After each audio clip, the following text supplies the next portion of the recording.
Hi everyone, it's Tara here. I go by Kitsura Blooms here on YouTube and also on Instagram, and welcome to my third video. So this video, if you haven't been following me on Instagram or seen my other videos, I am illustrating a children's book, a picture book for children aged approximately 4 to 8, give or take. And I thought I would show you a little bit about the process that I'm using to create this book. So first of all, obviously you haven't seen this part yet because I've already written the book. So the first part is obviously writing the book. Now, one of the things that I wanted to keep in mind when I was writing this book was the flow of the words, because it's really infuriating to me. I don't know how many of you have kids and read to them, but I read to my children every night. My oldest son is 4. And one of the most annoying things to me is when the pages and the words of a book don't seem to match up properly. So that was really important to me. So the way that I actually wrote this book was I wrote the page numbers down first, on one side of the page, and then I basically wrote the book, keeping in mind the page numbers while I was doing it. Now, obviously, I don't know whether this is the right way to do it. You could just write it all in one block of text and then sort it out later. But to me, I really wanted to have a particular flow to the book. I really wanted to have a particular rhythm. It's not rhyming or anything, but the rhythm in terms of I wanted the almost verses, I guess if you call them that, to be similar across the whole book. So that was the first thing I did. Was write the book and edit it, obviously, and proofread it and whatnot. The second thing I did, which I'll try and insert somewhere around here if I can figure out how to do that, was to create a storyboard. Now the storyboard is basically a really rough sketch, like with stick figure-y type things, to show you what the book is actually going to look like on the page. This is important partly for the images of the book to see how they're going to look across the page, but also to see where the words are going to fit in, and to make sure that when you actually do the illustration that you're actually leaving enough space for the words. And it doesn't have to be perfect, and in fact, later on when I did this, I realized that I was going to have to change the words a little bit from the way I'd done it, because it didn't quite work out, but that's part of it, I think.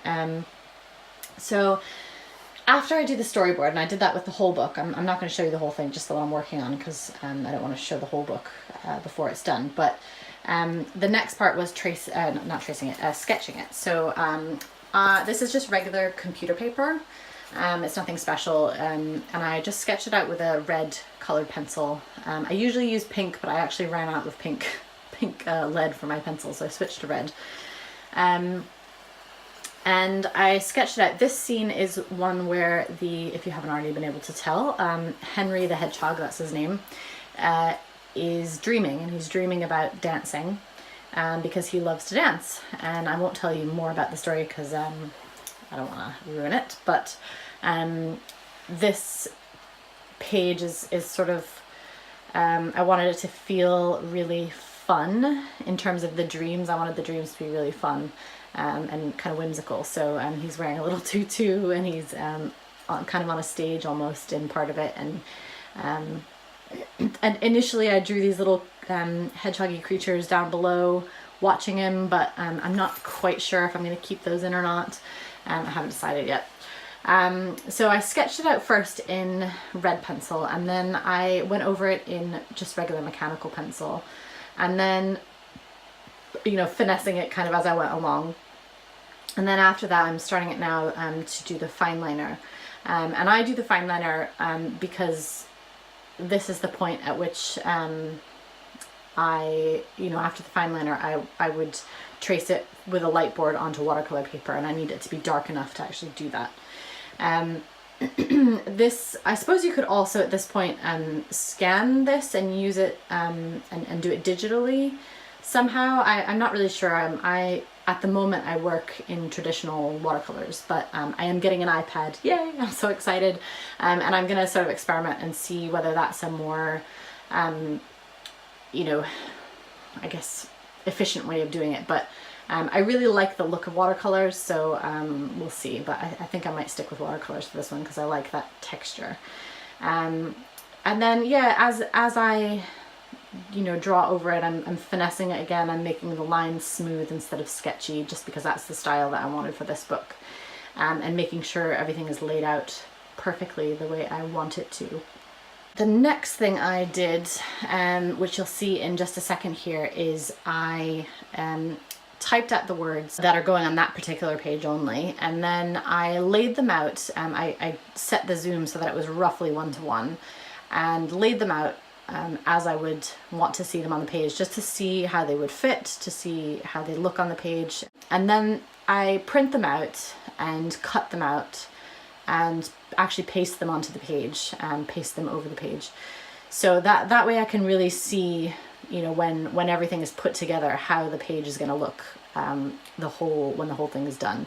And I think this is really important, because this is when you start to see things that you maybe can change, and whether the illustration is actually going to work in the layout that you've done it. And I've actually discovered in this one that I didn't quite work out on the right side of the page. It just wasn't really looking like it was reading in the right order. You'll see once it's done, assuming it, I think I put a little still frame in there to show you, but so here I'm taking ages to cut them out, and here I am putting some double-sided tape on the back, just like a teeny bit.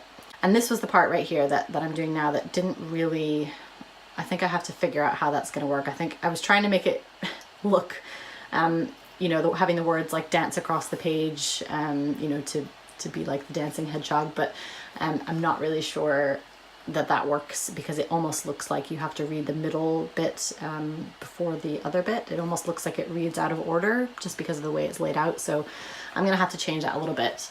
And then here I have a wall in my I call it a studio. It's a study that my husband and I share, and I've taken over a wall. I've removed the pictures from the wall.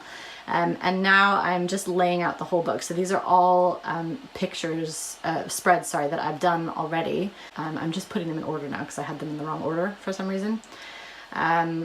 And I think this is also really important, so you can see the whole book like laid out and see how it works together before you actually go and illustrate them all. So I have actually illustrated 2 pages so far, but only one of them I think is really at the level that I want it to be.